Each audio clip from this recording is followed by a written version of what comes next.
Begini, ya, mungkin satu ketika dulu saya ada jenuh belajar hukum dan belajar filsafat di tempatnya Pak Rocky Gerung itu. Lalu saya coba research dan menulis disertasi ilmu politik, dan jadi saya research mengenai kelompok yang pada waktu itu disebut kelompok fundamentalis. Dan saya datang ke Afghanistan dan Pakistan, research di Jalalabad, Peshawar, dan lain-lain. Dan saya menulis disertasi politik Modernism and Fundamentalism in Islamic Politics, dan alhamdulillah lulus cum laude juga.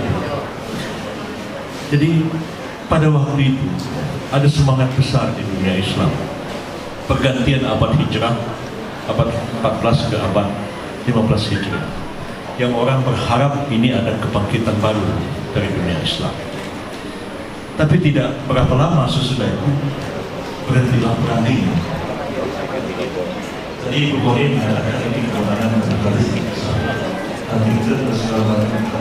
Saya pada waktu itu sudah menulis kalau perang dingin ini berakhir, Barat akan mencari musuh baru, dan clash of civilization akan terjadi antara Barat dengan Islam.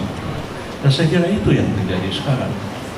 Jadi kalau kita bicara tentang kelompok yang dulu disebut fundamentalis, disebut teroris, disebut dengan radikalis, apapun namanya sekarang, juga tidak terlepas daripada konflik-konflik ini. Suatu hari, saya dengan Menlu Iran memimpin sidang darurat OKI, Organisasi Konferensi Islam, membahas tentang isu terorisme itu. Saya merangkap Menlu ad interim pada waktu itu. Sesudah sidang itu saya ke kamar, tiba-tiba kamar saya diketok-ketok orang, dan saya lihat ada tamu-tamu orang kulit putih yang saya tidak kenal. Saya menduga mereka CIA. Apa permintaannya kepada saya? Supaya saya bisa menangkap Abu Bakar Bashir. Dan saya bilang, saya Menteri Kehakiman, pertama saya tidak punya otoriti untuk menangkap orang, kecuali tugas saya membuat hukum. Kedua, report intelijen tidak bisa dijadikan dasar untuk menangkap seseorang, karena hukum harus didasarkan kepada fakta dan bukti berulang. Saya pelajari Bashir itu sejak dari kasus Abdullah Sukar, komando jihad di Solo, sampai dia pergi ke Malaysia. Saya pelajari dengan saudara Abdullah Hamahwa dan lain-lain. Jadi pada waktu itu saya bilang pada mereka itu, kalau Anda itu takut kepada orang bisa jadi teroris Abu Bakar Bashir, Anda lebih takut pada saya. Saya ini ketua partai Islam, dan saya bisa menggerakkan terorisme lebih besar daripada yang Anda duga bisa digerakkan oleh Abu Bakar Bashir. Abu Bakar Bashir itu tak lebih daripada seorang ustaz, guru saja, tidak dikenal orang, ngajar di Nguki pada waktu itu. Waktu terjadi kasus komando jihad, dia pergi ke Malaysia, ganti nama jadi Abdullah bin Abu. Saya pelajari semua detail tentang beliau. Karena itu, belakangan pada waktu itu, Kepala BIN kita Pak Hendro Priyono, gak ada Pak Hendro, Abu Bakar Bashir dengan Ustaz aja, gak ada. Tapi tekanan Amerika supaya Abu Bakar Bashir itu datang itu besar sekali. Nah, saya pikir Abu Bakar Bashir itu dibesarkan oleh Amerika, yang dalam kenyataannya dia tidak sebesar itu. Belakangan entahlah apa yang terjadi. Nah, lalu kita menilai tentang gerakan-gerakan. Mengapa mereka ini radikal? Mengapa mereka ini jadi fundamentalistik? Kalau kita lihat proses rekrutmen Taliban di Afghanistan pada waktu itu, atau di Peshawar di Pakistan, ini memang direkrut Amerika Serikat untuk melawan rezim Barbara Kamal yang pada waktu itu berkuasa di Afghanistan dan jadi bonekanya Uni Soviet. Setelah dilatih militer, rezim Barbara Kamal dikalahkan di Afghanistan, mereka ini kemudian berbalik melawan Amerika karena sudah tidak dipenuhi lagi, tidak diservis lagi kemauan-kemauan. Jadi konflik-konflik ini juga tidak terlepas daripada permainan-permainan Barat juga. Jadi kalau tadi Ibu Koni mengatakan bahwa karena memang bisnis di dunia ini selain narkoba adalah senjata, ya menciptakan konflik di mana-mana itu adalah bagian daripada negara-negara produsen senjata juga. Itulah yang terjadi konflik di dunia Islam. Sampai sekarang kita lihat dunia Islam hancur, tidak punya satu negara Islam pun yang punya kekuatan militer yang signifikan sekarang, kecuali Turki dan kita yang juga sebenarnya sudah agak parah juga pertahanannya, hancur semua. Yordan sudah parah juga, semua habis kekuatan militer di Indonesia, nggak bisa berbuat. Dan semua sumber-sumber alamnya dikuasai oleh negara-negara barat. Nah, jadi orang-orang itu bisa dikasih sedikit stimulus, itu jadi radikal. Walaupun sebenarnya pemahamannya terhadap Islam sangat minim, tapi juga dikendalikan oleh satu operasi intelijen yang sistematik. Jadi kita harus hati-hati juga menyikapi persoalan ini. Nah, itulah yang ketika terjadi Pak Bambang ya. Tahun 2002 itu saya yang bikin perpu terorisme itu. Walaupun Amerika paksa saya seperti apa, saya tetap membuat perpu terorisme itu sangat soft ya. Hanya berapa jam sesudah peristiwa bom Bali itu terjadi, saya tidak definisikan terorisme itu apa, karena itu debat yang nggak pernah selesai. Tapi saya memberikan ciri. Kalau orang membawa bom dan meledakkan bom itu menimbulkan ketakutan yang meluas, maka tindakan itu adalah terorisme. Kalau orang membajak pesawat terbang, tindakan itu terorisme. Jadi kalau kita mendefinisikan orang gila agak susah. Tapi kalau diberikan cirinya gampang. Kalau orang keluar rumah telanjang bulan, gila, gitu kan? Kalau orang itu nyembelih anak sendiri, gila. Jadi kita klasifikasi begitu aja. Tidak kita definisikan orang gila itu apa, tidak kita definisikan terorisme itu apa. Tapi tindakan kayak ini, dia terorisme. Tapi saya sebagai arsitek yang membuat undang-undang terorisme itu, ya biasa. Arsitek itu kadang-kadang kecewa ketika bangunan itu sudah dibangun oleh insinyur sipil. Begitu juga kecewanya saya ketika polisi membentuk Densus 88 dan membuat satu cara tindakan-tindakan yang sama sekali saya tidak pernah bayangkan bahwa akan seperti itu. Sebenarnya dalam hukum pidana kita hanya mengenal adanya tersangka, adanya terdakwa. Sekarang diciptakan istilah baru, tidak ada dalam hukum acara kita terduga terorisme. Nggak ada itu. Yang ada itu tersangka ya, dan ini orang sudah dibunuh lebih dulu. Padahal saya membuat perpu terorisme itu setelah payah membelanya dulu di DPR supaya diterima oleh DPR, supaya kita punya perangkat hukum untuk menangkal dan menghadapi terorisme itu.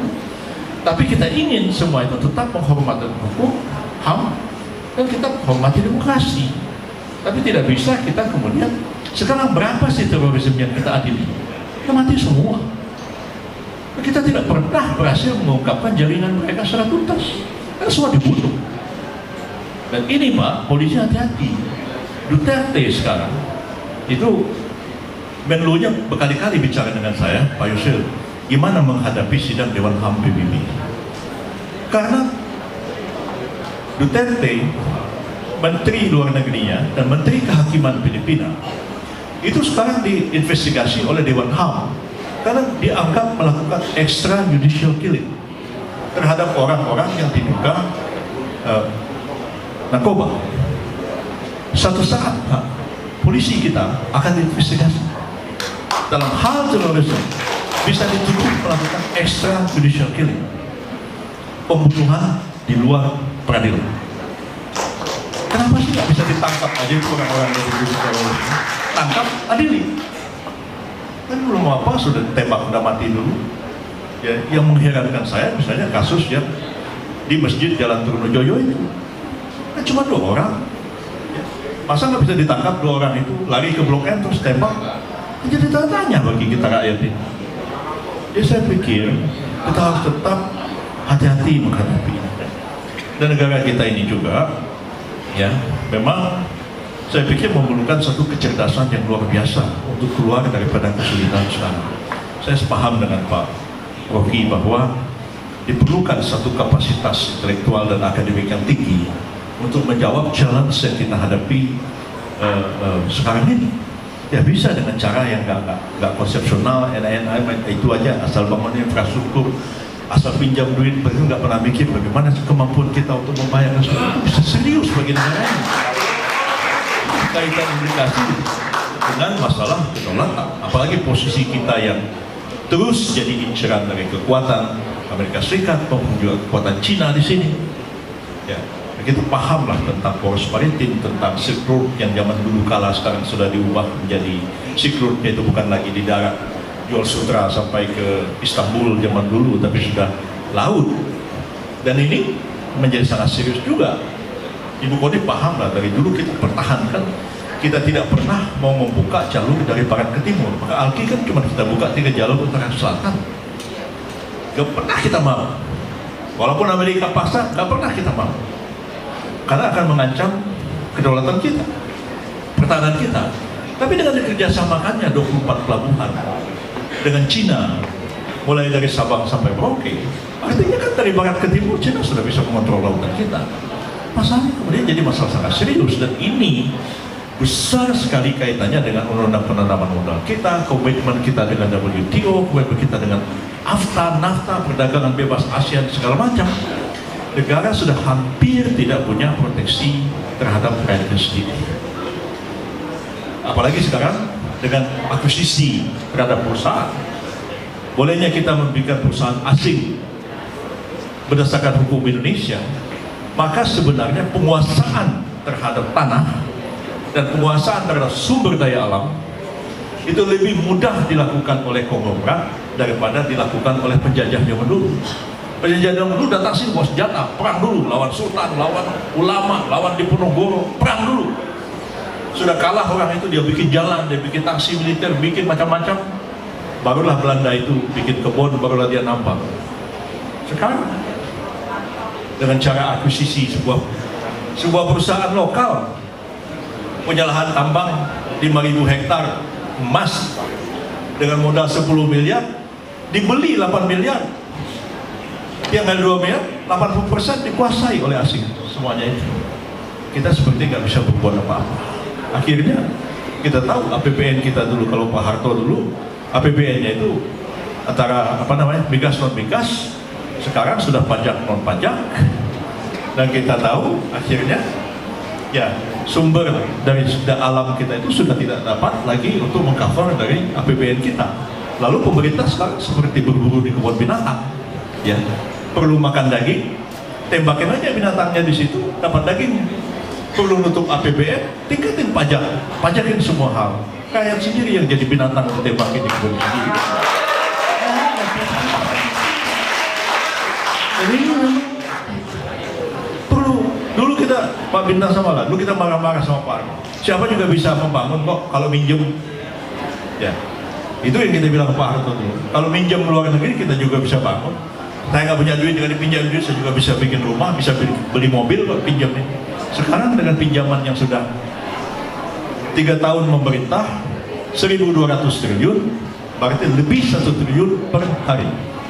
Kalau di debat dibilang wah, Jepang sekian persen dari GDP, Amerika sekian, India sekian persen.